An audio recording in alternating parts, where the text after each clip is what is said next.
Okay, I'm going to have you turn to the book of Romans, chapter 1. Romans in the New Testament. And I've titled tonight's message, When Truth is Suppressed. When Truth is Suppressed. Several years ago, I experienced something I'd never experienced before. I suddenly had this intense pain that was kind of going across my rib cage, and it made it very hard to breathe. And for about 10 minutes, I sat there wondering what in the world was going on with my body. About 10 minutes later, the pain eased. I was able to breathe fine, and it seemed like I went completely back to normal. But it was severe enough that I thought, you know what, I need to go get checked out. And so the following day, I made an appointment to see my doctor.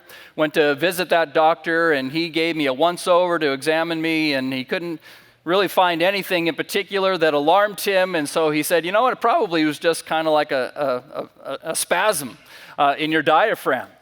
And I thought, okay, a spasm in my diaphragm, I can live with that. And he said, it might happen again, it might happen from time to time. You're getting older, those things happen. And so I left the office thinking, okay, well, maybe it'll happen again, and it did. And it seemed like for a period of time, every month or a couple months would pass by, and I would again have this sudden intense pain going across my rib cage, and I would sometimes be curled up on the floor, and just knowing it's just a spasm, it's just a spasm. There were days that my wife would walk in, and I'm in the fetal position in the middle of the living room floor, and she said, I'm taking you to the hospital, and I'm saying it's just a spasm. Well, one day that came upon me, and it didn't go away. It lasted, and it lasted. My wife said, I'm taking you to the emergency room, and so off we went. And there in the emergency room, I got examined by another doctor, and he did a more thorough exam. And that exam turned into an emergency surgery where I had my gallbladder removed. So I was examined by two different doctors, and those two doctors gave me two different diagnoses. And I have to tell you that I definitely preferred the first diagnosis over the second diagnosis. The problem is that the first diagnosis was not true. The second diagnosis was the true one. But to be flat out honest, I preferred the lie over the truth in that moment. I would have rather believed that it was simply a spasm in my abdomen than that it required surgery. But knowing the truth and choosing the truth in that moment actually was probably a smart decision. We're living at a time when it seems like lies and the truth are colliding on a regular basis. And more, I see a tendency for people to choose the lie over the truth if that lie is more convenient than the truth is. So much so that it appears that in our day and age, there are some that are willing to hold down that truth, suppress that truth, to embrace a lie because they find the lie is more convenient than the truth. Now keep that in mind as we read the passage we're going to look at here in Romans chapter 1 as the Apostle Paul shares with us, beginning in verse 18. I'm going to read down to verse 25. It says this, For the wrath of God is revealed from heaven against all ungodliness and unrighteousness of men, who suppress the truth in unrighteousness, because what may be known of God is manifest in them, for God has shown it to them.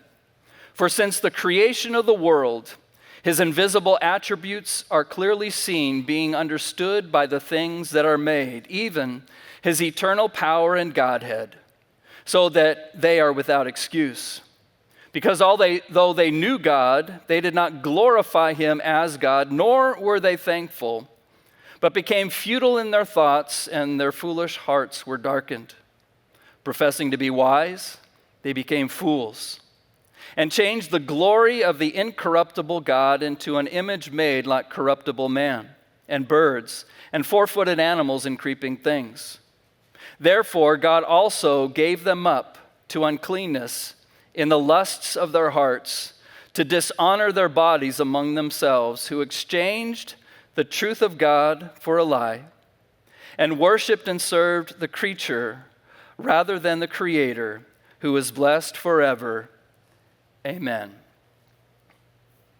I wonder if you have ever considered the things that are happening in our society right now compared to the way things were not too long ago. I mean, it appears to me that about 20 years ago, we could have never imagined the things happening that we see happening in our society, where politicians are making decisions that we would have never thought they would have made, that topics are being taught in our public school that we would have never thought would be taught, that people are making lifestyle choices that are being celebrated, that voices are being listened to that probably shouldn't be listened to, and other voices are being silenced.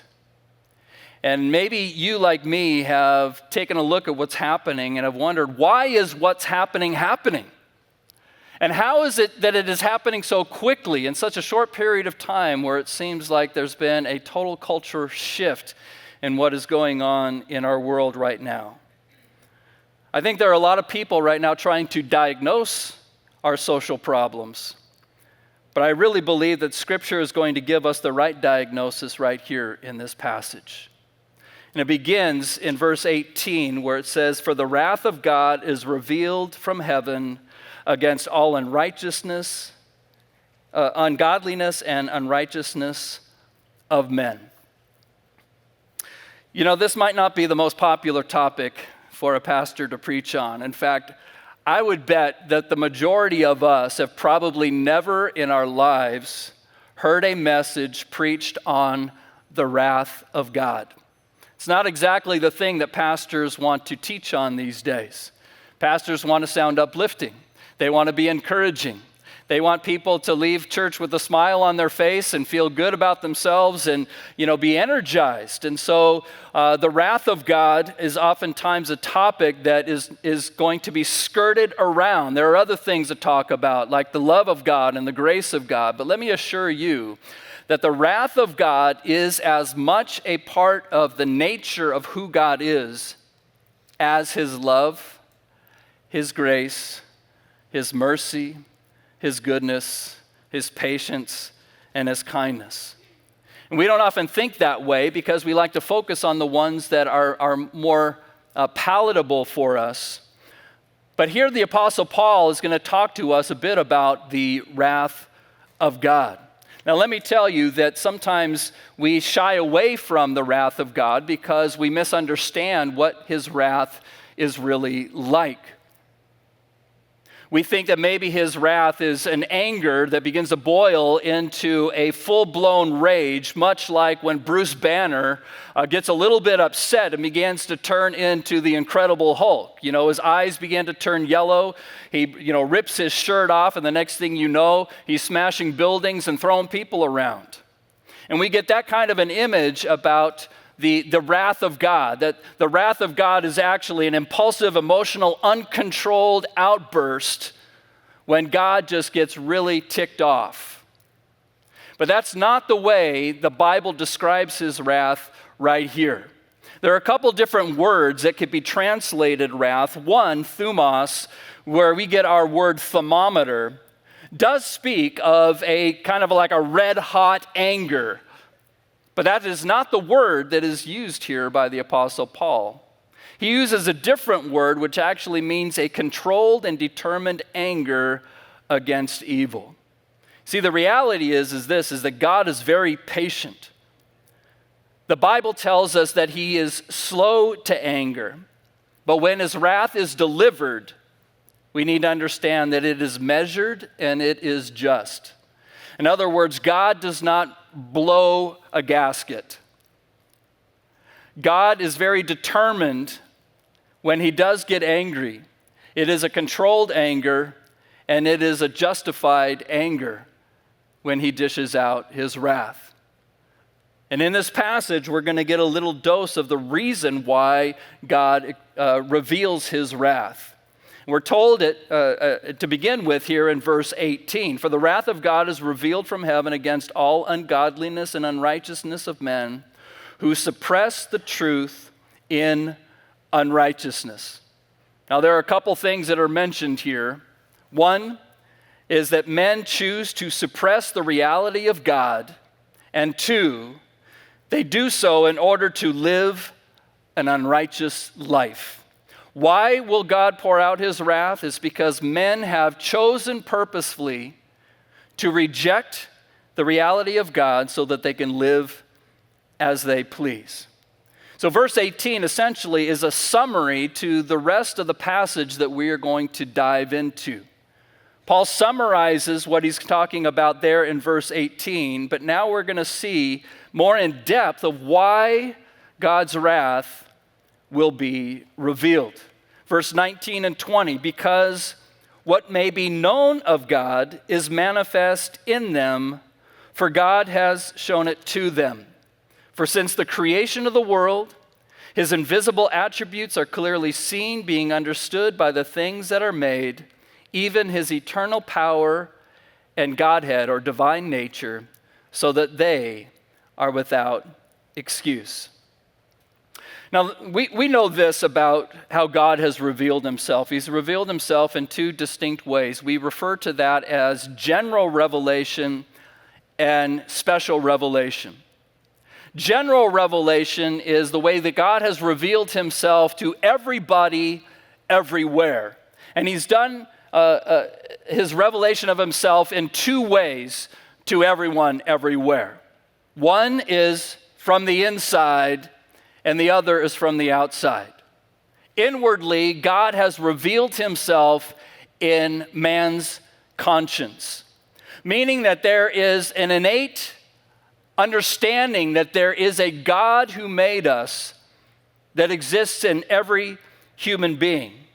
Inwardly, our conscience testifies to the existence of God.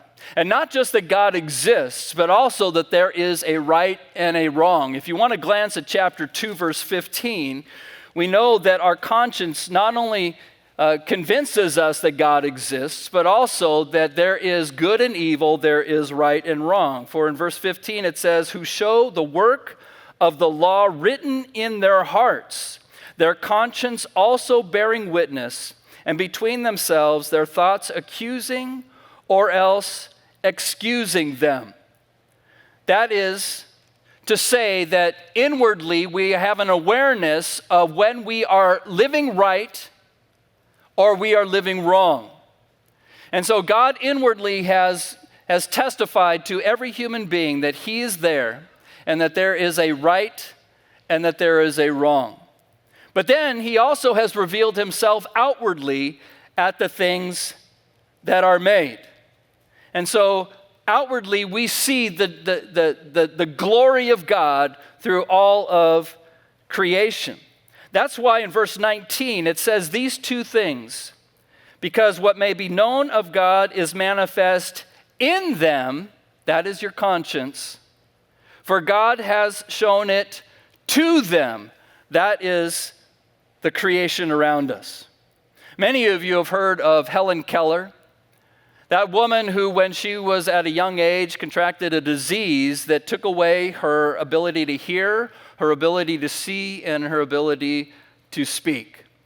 And so essentially she lived nearly her entire life unable to see anything, hear anything, and unable to communicate with her voice whatsoever. But she had a teacher whose name was Anne Sullivan, and Anne invested herself into Helen Keller to try and come up with a means of teaching her things. So she taught her how to communicate simply with touch. And so she began to educate Helen Keller just through physical touch. But there came a time in the things that she wanted to teach Helen that she decided to introduce to Helen the concept of God. She wanted to educate her about who God is. And Helen's response, when Anne began to share these things with her, she said this, I know about God. I just don't know his name. Interesting that a woman who could not see, could not hear, and could not speak, had an inner awareness of the existence of her Creator. God put that there, and He put it in you and me as well. And then God also has declared Himself around and about us through His creation. Now, I want to elaborate on that a little bit because that's really what Paul is going to be talking to us about here. Let me pause for a second because I'm realizing now that I never shared with you about what special revelation is. If general revelation given to everybody is in our conscience and in creation, special revelation is given to us by God through His Word and through His Son. So we know about God through creation, but we can know exactly who God is, His name, His character, and His plan of salvation because He's given us His Word and He's given us His Son. Now, getting back to general revelation, and I want to highlight that because that is what Romans chapter 1 is all about. It is about how God has revealed Himself to every human being through His conscience and through His creation. Essentially, we can see God in everything that has been made. Now, there are many directions that I can go with this, but I decided I want to highlight one specific way that creation testifies to the existence of God, and that is simply this, is that we see such immense design in the creation around us, in the universe as a whole. We are not living in a universe that is full of chaos and mishap. Even scientists call it a very fine-tuned universe. What that essentially means is that the universe is not chaotic, but it is orderly. And that even life here on earth is only possible because of an ecosystem that is so precise that it will allow for life. And I wish we had more time to really elaborate on this because there's so much in creation that testifies to design, that an intelligent being designed the way that things are. For time's sake, we can't delve into that too much, but I'll point out one, and that simply is in our ecosystem, the way that the earth is watered. Do you realize that the system that the earth has to water the planet is crazy detailed, in that God created evaporation. So over the surface of the ocean, water evaporates into the atmosphere that forms cloud, for which the wind then blows those clouds over the surface of the land. And when the temperature of the air begins to change, that water condenses into raindrops, which then fall to the earth and water the ground so that plants can live, and fills lakes and fills streams and rivers that then flow back into the ocean, and the cycle continues. There are even mountains that are high enough to where the water does not fall in liquid form, it falls in frozen form, in snow, just so that during the hot months that snow can melt and the mountains and the land will have water well into the hot season when it is not raining at all. And so those plants grow, and those plants give off what? Oxygen. So that we, animal life, can breathe in the oxygen and let out carbon dioxide, which is what the plants need to live. They need the carbon dioxide, and we provide that for them. We need the oxygen, and they provide that for us. And those are just a few examples of how God has so designed things on this planet so that life can even happen. But we are living in a time when modern man is telling us that everything that you see in this universe happened naturally. There's no divine purpose for it. There's no being that made this all happen. It was all through natural processes. And what Paul is arguing about here in this passage is that God has made Himself known through His creation, and our society is telling us, no, He did not. All of this is just natural things that would have happened anyways. I want to share with you guys a little bit more detail of why that is such a ridiculous notion by giving you a series of pictures. I want you to take a look at the screen here real quick, and we're going to take a look at some sand dunes, right? I don't know where this is, but there are many places on our planet that have sand dunes like this, but you'll notice those ripples that are in the sand. How did those ripples get there? Anybody have an idea? Wind, right. Okay, wind blowing over the surface of these sand dunes is going to shift that sand, and so we can look at those ripples and we can say, yeah, I can see how that happens naturally. Wind blowing over the surface of those fine granulars, can blow them in such a pattern, and it looks beautiful, but we understand that could happen naturally. But let's say you were walking on the beach and you came across this. Are you going to take a look at that and say, whoa, look what the wind did? Man, I bet you it took a long time for the water vapor from the waves crashing on the shore to get that sand wet enough, and then the wind whipping around that it formed such an amazing castle. There isn't anybody in their right mind that is going to take a look at that castle and say, look what nature put together. Am I right?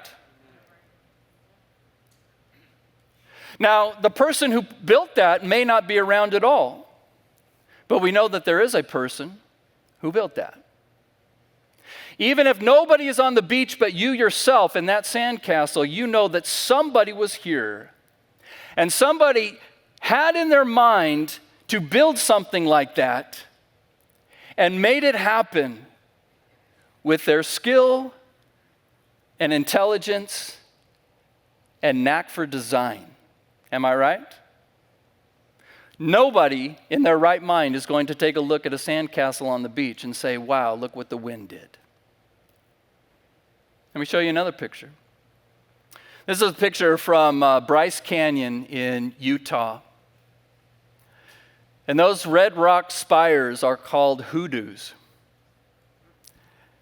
And they're all over the place in Bryce Canyon, and they're beautiful. But you can look at those, and you can, because you're intelligent, think, okay, I can see how that could happen. Wind and rain and snow and hot days and cold days over a long period of time can cause erosion to take place and those rock formations to happen. So I can see how nature could make something like that happen. But if you went to South Dakota and decided you were going to visit Mount Rushmore, and you saw this, are any of us going to look at that and say, whoa, look what nature did? Look what years of wind and rain and hot and cold, and maybe some marmots and squirrels burrowing, made that mountain look like that. And man, I can even recognize some of our presidents in the side of that mountain. That is amazing that could happen naturally. Nobody is going to come to that conclusion. We know if we come across a mountain that has faces in it that distinct, that somebody did that on purpose. They may not be there at the time, but we're going to take a look at that mountain and know that where there is that much design, there is a designer. Let me show you one more. What if you were taking a walk in the woods and you came across this? Are any of you going to think to yourself, man, I can't believe all those trees fell on each other? And I can't believe all those rocks, maybe because of the wind or a violent earthquake or something like that, just kind of stacked themselves on top of each other. And you may walk up to the door and say, how in the world did this wood become so flat and somehow join itself together on hinges that actually make this thing open so I can go on the inside? And see all those rocks stacked on top of each other in the perfect formation that, wow, I could build a fire right there. And there's even a hole that goes up through the roof that allows the smoke to escape. Nobody thinks that that happens naturally. Everybody can look at a building like this, even if it's in the middle of nowhere, and know somebody was here, and somebody designed this, and somebody put it together. Because things like that don't happen naturally. I can come across a log, a tree that has fallen in the forest, and I know that that happens naturally. But things like this, or what was there, don't happen naturally. Don't happen naturally. They have to be designed. They have to have a designer. My point is basically this, is that the universe is so detailed and so designed. And what Paul is illustrating for us here is that God has made himself known by the things that he has made. Look at verse 20 again. For since the creation of the world, his invisible attributes are clearly seen, being understood by the things that are made. So what can we understand about God? We can understand his eternal power and Godhead, or his divine nature. Two things that creation is revealing to us. That there is a God and he is powerful. So much so that a man by the name of Antony Flew, some of you might have heard of him. He has since passed away about 14 years ago.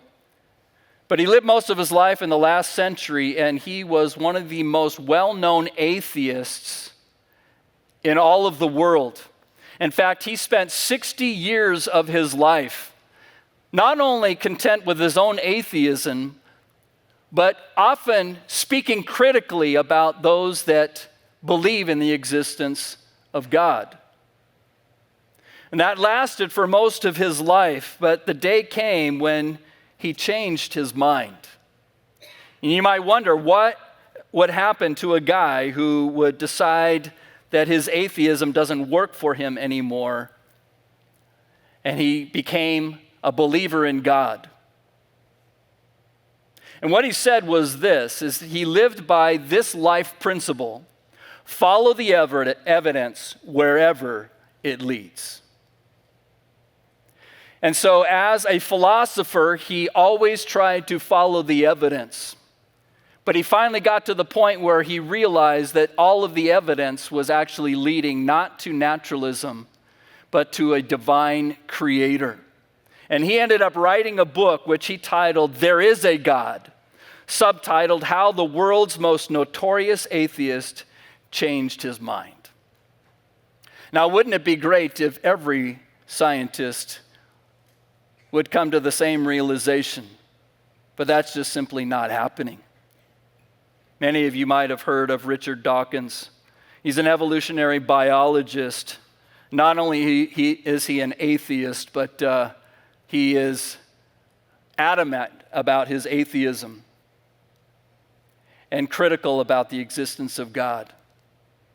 But even as a biologist, he said this: biology is the study of complicated things that give the appearance of having been designed for a purpose. So even he, in all of his research and study of biology, is admitting that what he sees in creation or in the universe is design. Now, you would think that he could make the next step and say there has to be a designer, but he does just the opposite. He wrote his own book, but it was not about his belief in God.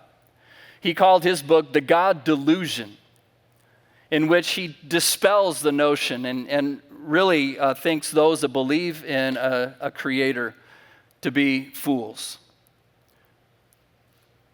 But Psalm 14:1 says this: the fool has said in his heart that there is no God. Why are they a fool? Not because they're stupid. Because the truth of the matter is that many very, very intelligent people are fools. You don't have to be stupid to be a fool. A fool is one who sees the truth and ignores it. A fool is one who sees the truth but is going to ignore that truth because it's not a convenient truth for them. Back in verse 18, Paul tells us this at the last part of the verse, that men will suppress the truth in unrighteousness. That word suppress refers to a purposeful, willful, continuous holding something down. Much like trying to hold a beach ball underneath the surface of the pool. You can do it, but it is going to take continuous effort to keep that ball submerged. But that is the idea of what Paul is getting across here, is that though God has revealed himself adequately in the things that he has made, mankind has the ability to suppress that evidence, suppress that truth, hold it underwater because they don't like that truth. That truth does not fit into their life choices, their lifestyle. And so they suppress it. Today we're living in a world, I think, that is suppressing the truth about God. At least many are. But the Bible tells us here in Romans that there's no excuse when you can see the truth, but you willfully choose to suppress it. And there are things that happen when you make that willful choice to suppress the truth. And that's what Paul goes on to elaborate on. Look at verse 21. Because although they knew God, they did not glorify him as God, nor were they thankful, but became futile in their thoughts, and their foolish hearts were darkened. Professing to be wise, they became fools, and changed the glory of the incorruptible God into an image made like corruptible man and birds and four-footed animals and creeping things. Now, there are several things that are said here in these verses of what happens when mankind decides to suppress the truth of God. First, it tells us the things that they do not do. In verse 21, they will not or do not glorify God, nor are they grateful to their Creator. So when you choose to suppress the truth, you will not bring God the glory that he deserves, nor will you be thankful for the life that he has given you. Not only do you have certain things that you will not do, there will be other things that you will become. That's what verse 21 of 22 tells us. You will become one whose thoughts are futile, whose hearts are darkened, and who have made themselves fools. To say that your thoughts are futile is to be empty-headed, essentially. Is what is being communicated here. If you willingly reject what is truth, then you're emptying your head of the very things that would bring you life. But you've willfully rejected that. Your heart becomes dark, and like Psalm 14:1 says, you have made yourself a fool. No one really is blinder than the one who has chosen not to see. And if you suppress the truth of God that is within you in your conscience, and you suppress the truth around you in God's creation, the Bible calls you a fool. So there are things that they don't do, they won't glorify God. There are things that they become, futile, darkened, and fools. And then there are things that they will do. And that's in verse 23, where it says that they changed the glory of the incorruptible God into an image made like corruptible man. Mankind was created by God with an innate need to worship. And if we choose not to worship the God who made us, we will find a substitute to worship. Now, in biblical times, oftentimes that was in idolatry. Cultures would shape a god out of stone or out of wood or out of precious metal, and that would become the object of their worship. Because they did not believe in the God who created them, they had to make a substitute God. Now, we don't see that happening much in our culture anymore, but we nevertheless see people that have made their own gods. The gods of money, the gods of sex, the gods of pleasure, the gods of power, or the god of self. In fact, at the end of verse 25, we haven't read down that far, they worship and serve the creature rather than the creator. The creature often being themselves. If they don't worship the true and the living God, they will find another God to worship, and sometimes that God is actually themselves. But the passage is not done yet because we haven't seen what God will do. When God reveals himself to mankind, and mankind willfully rejects that knowledge and suppresses that truth, not only do their hearts become dark, but God makes a choice, and in verse 24 he says this, "Therefore God also gave them up to uncleanness in the lusts of their hearts, to dishonor their bodies among themselves." In other words, God gives them over to their own desires. If that is your choice, I will allow you to fulfill your desires, to make your choice. You know, when we talk about the wrath of God, which is how this passage began, most often we are thinking about the end time judgment, when God judges all and divides the sheep from the goats, and some go to eternal life and some go to eternal destruction.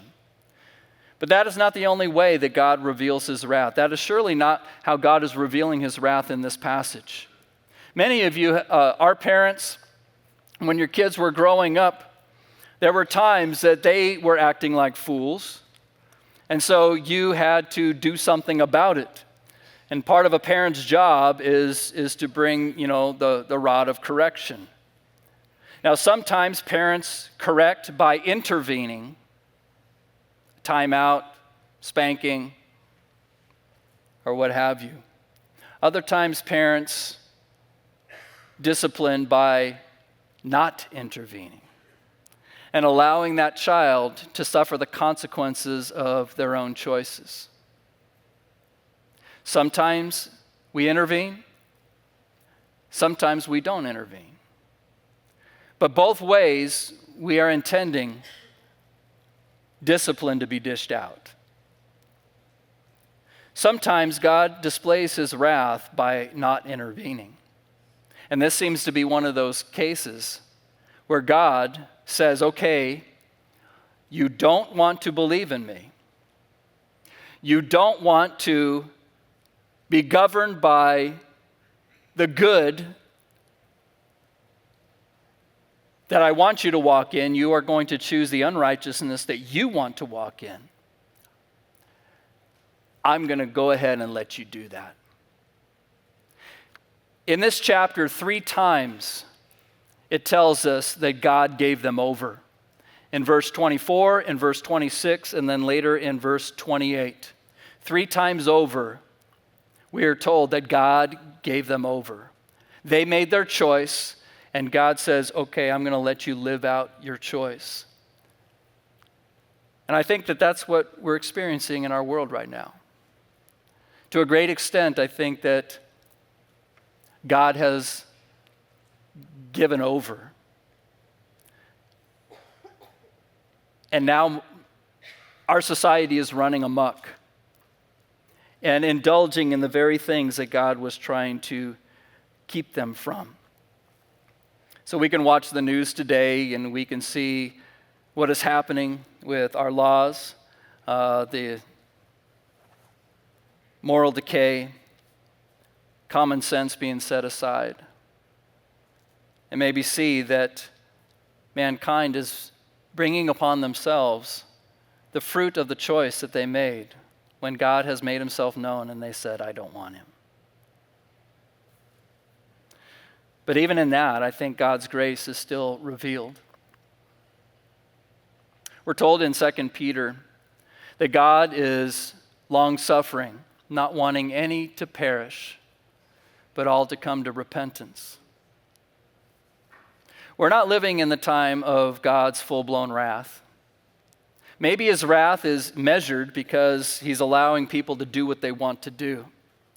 But even in allowing them to do what they want to do, God's ultimate purpose is that they would realize that their ways are futile, that their ways are empty, that their ways are to a dead end, and come to their senses and turn back. I didn't go through the entire chapter. One, because I didn't think we were going to have enough time, but two, it gets even harder. And if you want to see a pretty accurate commentary on things that are going on in our society, you might want to finish out the chapter on your own later. Suffice it to say right now that aren't you glad that when you look at creation, you see the fingerprints of God? And if you're in here tonight and that is a decision that you have not yet made, maybe you've wrestled with what current science is telling us, and it's coming into conflict with what the Christian faith is declaring. I hope I've given you some things to consider tonight. Because the one who made you not only gave you life, but wants to give you eternal life. But that is only through his only begotten Son. Let's pray.